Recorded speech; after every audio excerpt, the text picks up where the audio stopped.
informations que nous avons eues, notamment de Jersey, montrent qu'il n'y a pas le compte pour le nombre de licences que nous attendons. Donc des mesures à partir du 2 novembre, et c'est pas la France qui a fixé cette date, c'est Jersey qui a indiqué qu'à partir du 30 octobre, tous ceux qui n'auraient pas de licence ne pourraient plus aller dans les eaux de la baie de Granville, dans les eaux bien sûr de Jersey et de Guernesey, pour pêcher. Et donc nous nous sommes mis cette date, et à partir du 2 novembre, si les licences ne sont pas là, eh bien des mesures seront mises en place progressivement. Ce n'est pas la guerre, c'est un combat.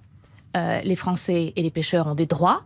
Il y a eu un accord de signé. Nous devons faire appliquer cet accord. Nous avons des droits de pêche. Nous devons les défendre. Et nous les défendons. On a toujours dit que le Brexit en France aurait le visage du pêcheur. Eh bien, nous le savions. Il y a 2 dossiers compliqués. L'Irlande, la pêche. Eh bien, ces 2 dossiers sont aujourd'hui effectivement des irritants dans les relations entre l'UE et le Royaume-Uni. Bon, alors d'abord, ce serait pas sérieux de dire on coupe l'électricité.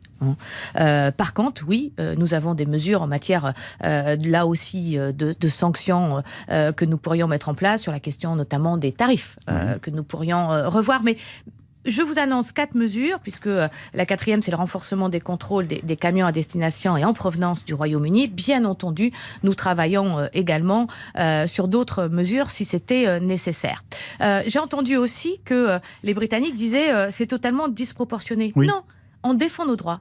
On défend nos pêcheurs, on défend le littoral français et son économie. Quand on appose sa signature dans le bas d'un accord, on le respecte.